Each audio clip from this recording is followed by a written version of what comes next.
सर्दियों में गर्मी का एहसास सर्दियों में गर्मी का एहसास कराने वाले भोजन यानी कि आपके शरीर को गर्मी पहुंचाने वाले भोजन, ऐसे भोजन जो आपको गर्म रखे और आपका शरीर ऊर्जावान बन जाए। ये आज का सब्जेक्ट है कि ऐसा क्या खाएं जो हम सर्दियों में गर्मी मिल जाए हमारे शरीर को और ऊर्जा मिले। ये वीडियो शुरू करने से पहले आप लोगों से गुजारिश है कि आप मेरे चैनल को सब्सक्राइब करें और मेरी वीडियो को लाइक करें, कमेंट करें, शेयर करें। जितने भी आपके ग्रुप्स हैं उनमें सभी में आप शेयर करें। अब चलते हैं अपने सब्जेक्ट पर। गर्मी, बाहरी गर्मी के लिए और अंदरूनी गर्मी के लिए प्रयास अलग अलग हैं। बाहर की गर्मी यानी कि सर्दी से बचने के लिए आप गर्म कपड़े पहनते हैं, आप कोट पैंट पहनते हैं या कंबल ओढ़ते हैं, रजाई लेते हैं या मकान को गर्म रखते हैं। इसी तरीके से आपको अंदर से गर्मी अगर पहुंच जाए तो आपको सर्दी से बचने का सबसे बड़ा साधन होगा। आपको सर्दी नुकसान नहीं करेगी। उनके लिए आपको एक पोषक तत्व ऐसे होने चाहिए जो तासीर में गर्म हो और उसमें पोषक तत्व सभी हों, मिनरल्स हों, फाइबर्स हों और प्रोटीन हो, विटामिन्स हो। ऐसे भोजन आप खाते भी हैं, लेकिन नॉलेज होना बहुत ज़रूरी है। कई बार क्या होता है कि हमें पता नहीं होता और हम ठंड से मरते रहते हैं और हमारे घर में वो चीज़ होती है और उसका इस्तेमाल नहीं करते।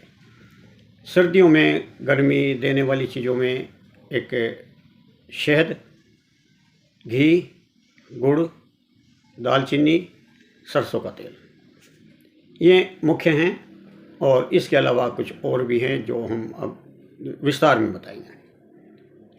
सूखे मेवे और नट्स जैसे बादाम है, अखरोट है, काजू, पिस्ता है, मूंगफली है, ये शरीर को अंदर से गर्मी पहुंचाती हैं। और खजूर है, अंजीर है, ये भी शरीर को गर्मी पहुंचाती है और शरीर को ऊर्जा देती है। इनके सर्दी में लोग बाग अक्सर लड्डू बनवा देते हैं या फिर अपना हलवा टाइप का बनाते हैं, पाक बनाते हैं, उनके अंदर ड्राई फ्रूट्स डालते हैं। तो ड्राई फ्रूट्स और मेवा आप किसी न किसी तरीके से प्रयोग करें। इनको आप दूध के साथ चूर्ण बना करके ऐसे भी खा सकते हैं। थोड़ा मेवा जितने हैं उनको थोड़ा सा हल्का सा तवे पर भून लें और उनका चूर्ण बना करके रख लें। 1 चम्मच सवेरे 1 शाम आप दूध के साथ ले सकते हैं। घी और मक्खन, सर्दियों में घी मक्खन बहुत ज़रूरी है क्योंकि सर्दियों में ड्राइनेस शरीर की जो आती है ठंड के कारण वो दूर रहती है और ठंड के कारण जो वात कुपित होती है तो उसके लिए भी तेल और घी का प्रयोग ज़रूरी है। तो घी और मक्खन से अच्छा कोई चीज़ नहीं है। मक्खन शरीर का संहन क्रिया करता है और साथ में घी भी हो तो वो 4 गुना प्रभाव हो जाता है। घी और मक्खन इकट्ठा कैसे खाएं वो तो आपका मुश्किल हो जाएगा। आप घी को आप भोजन के साथ ले सकते हैं, आप दाल में, साग में, सब्जियों में डाल सकते हैं। इसी प्रकार से मक्खन का भी प्रयोग आप इसी तरीके से कर सकते हैं। मक्खन को अलग से आप शक्कर में, खांड बूरा में मिला करके खा सकते हैं और छाछ के साथ भी, भोजन के साथ मक्खन है, घी है, साग सब्जियां हैं, रोटी है, मक्का की रोटी है और साथ में फिर छाछ है तो और ही स्वादिष्ट हो जाती है। इससे आपके शरीर को गर्मी पहुंचेगी और ऊर्जा भी पहुंचेगी और भोजन भी बड़ा आनंदमय और टेस्टी होता है, स्वादिष्ट होता है, पौष्टिक भी होता है। अब तीसरी चीज़ है आपके रसोई के मसाले जो आपके घर में हैं और आपको अगर पता है तो आप अपनी गर्मी सर्दी के लिए एक प्रयास कर सकते हैं गर्मी लाने का, शरीर को गर्म रखने के लिए। अदरक, दालचीनी, लौंग, काली मिर्च, इलायची, ये आपके घर में हमेशा होते हैं तो आप चाय में, दूध में अदरक पका करके ले सकते हैं। दालचीनी किसी भी चाय में या काढ़े में बना करके डाल सकते हैं। अदरक का काढ़ा प्रतिदिन आप काली चाय के साथ ले सकते हैं। आप इनमें लौंग और काली मिर्च भी डाल सकते हैं, इलायची भी डाल सकते हैं। इसको भोजन में मिला करके भी आप खा सकते हैं। आप मोस्टली अदरक का प्रयोग, दालचीनी, अदरक, काली मिर्च, सौंठ, मिर्च, पीपल, अगर आप अदरक नहीं लेते तो सौंठ, मिर्च, पीपल, जिसको तिलकटू कहते हैं हमारे यहाँ, तो उसका रात काढ़ा बना करके या चाय में डाल करके प्रयोग करना। आपके शरीर को सर्दी से बचाना है, और सर्दी से आप बचाने के लिए साथ साथ में आपको इम्यूनिटी बढ़ती है, रोग प्रतिरोधक शक्ति भी बढ़ती है इनसे। अब है गुड़ और तिल। हम पहली एक वीडियो में गुड़ का वर्णन कर चुके हैं, जो उसमें व्यूअर्स आए हैं, तो बड़े पसंद की गई है, क्योंकि लोगों को ज्ञान चाहिए और हम इस वीडियो के थ्रू आपको स्वास्थ्यवर्धक ज्ञान देने की पूरा कोशिश करते हैं, ताकि आप डॉक्टरों तक ना पहुंच करके आप अपनी रसोई से ट्रीटमेंट कर लें। सर्दियों में गुड़ और तिल लड्डू बना करके खाते हैं लोग बाग, और गुड़ तिल की पट्टियाँ भी मार्केट में बनी बनाई आती हैं। उसमें कई बार मूंगफली और गुड़ तिल का इकट्ठा ही प्रोडक्ट होता है। इसमें आयरन होता है, कैल्शियम होता है।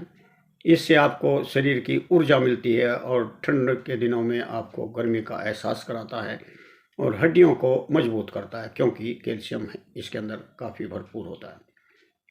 हर्बल काढ़े या चाय, हर्बल टी या ग्रीन टी, काली टी या बिना दूध की चाय आप सर्दियों में ज़रूर लेते रहें।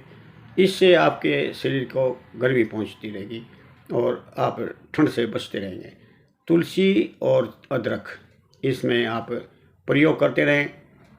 तुलसी का काढ़ा अलग से ले सकते हैं, अदरक के काढ़े के साथ भी ले सकते हैं, या आप हर्बल टी में डाल करके, ग्रीन टी में या काली टी में आप डाल कर ले सकते हैं। आप नींबू की चाय बना सकते हैं।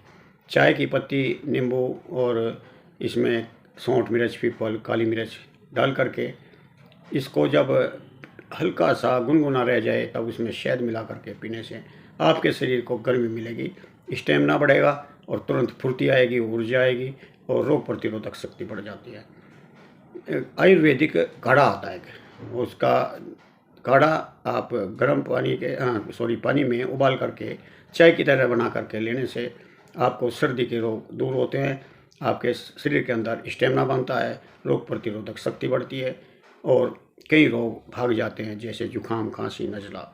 इनकी एक वो दवा भी है। अगला छठा सब्जेक्ट है जड़ी वाली सब्जियां। जड़ वाली सब्जियां जैसे गाजर है, मूली है, शलगम है, चुकंदर है, इनको आप सब्जी बना करके खाएं, और इसको सलाद के तरीके भी आप इसको ले सकते हैं। आप बथुआ, मेथी और पालक की सब्ज़ी खाएं। और जड़ वाली सब्ज़ी, पत्ती वाली सब्जियाँ, ये जड़ वाली सब्जियाँ हैं। जड़ वाली सब्ज़ी मोस्टली आपको गर्म अंदरूनी गर्मी देगी और आपको ऊर्जा भी मिलती है, ताकत मिलती है। चुकंदर, शलगम एक ऐसी चीज़ है जो आपको खून बढ़ाने के लिए भी काम में आती है, आपका स्टेमिना बढ़ता है। हल्दी वाला दूध, यानी कि दूध में पकाने वाली कुछ चीज़ें, जैसे हल्दी वाला दूध है, ये आपकी इम्यूनिटी बढ़ाता है। सर्दियों में गर्मी शरीर को देता है और ठंड से बचाता है। खांसी, जुकाम, नज़ला कुछ भी है, अगर आपको चोट है, सर दर्द है या शरीर में दर्द कर रहा है, आपका शरीर ऐंठ रहा है, तो हल्दी वाला दूध आपको बड़ा ही मुफीद पड़ेगा। इसके लिए आप लहसुन का दूध भी ले सकते हैं। सर्दी के दिनों में लहसुन लेने से बैड कोलेस्ट्रॉल और दिल की सुरक्षा मिलती है, शरीर को गर्मी मिलती है, आपको ताकत मिलती है, थकान दूर होती है। हल्दी और लहसुन दोनों, लहसुन की 2-3 कलियां डाल लें, 1 गिलास दूध हो, थोड़ा सा उसमें पानी डाल लें ताकि उबालने पर पानी उड़ जाए, और आप 1/4 चम्मच हल्दी की अच्छी तरीके से पकाएं, जिससे आपका लहसुन पक जाए। तो फिर लहसुन को निकाल कर के वो भी चबाएं और ऊपर से ये दूध पी लें, तो आपको काफ़ी लाभ मिलेंगे। सर्दी आपकी दूर होगी, सर्दी के होने वाले रोग आपके पास नहीं आएंगे। सूप, आप सब्जियों का सूप बना करके पिएं, और जो मांसाहारी हैं वो हड्डियों का सूप भी, जिसका कहते हैं खरोड़ों का सूप पी सकते हैं। सर्दियों में ये गर्मी देती है। विशेषतः सर्दियों में जो आम तौर पर चलता है वो लड्डू बना करके खाते हैं, या खिचड़ी, और खिचड़ी में घी डाल करके खाते हैं। और गज्जक खाते हैं, हल्दी वाला दूध पीते हैं, लहसुन पीते हैं। तो अब आप आहारों में आनंद लें, इस प्रकार से जो मैंने बताया है, इस तरीके के आहार बनाएं, इनका आनंद उठाएं, स्वस्थ रहें और मस्त रहें। अब चलते चलते एक बार आपको बताएं कि आप अनाज में जौ और मक्का और बाजरे का भी प्रयोग करें, और तली भुनी चीज़ें ज़्यादा ना खाएं, फ्राइड चीज़ें ज़्यादा ना खाएं, और शौक ना, जीभ के कारण शौक ना फरमाएं कि खाना खाते हैं आइसक्रीम ले रहे हैं। सर्दियों में आप आइसक्रीम खाएंगे या कोल्ड कॉफ़ी पी रहे हैं, कोल्ड ड्रिंक ले रहे हैं, ब्याह शादियों में अक्सर ये गलतियां करते हैं। तो ये गलती ना करें। और चलते चलते फिर एक बार, अगर आपने अभी तक मेरा चैनल सब्सक्राइब नहीं किया तो प्लीज़ इसको सब्सक्राइब करें और वीडियो को लाइक करें, अपने दोस्तों में शेयर करें और कमेंट करें कि आपको मेरी वीडियो कैसी लगी। धन्यवाद, नमस्कार।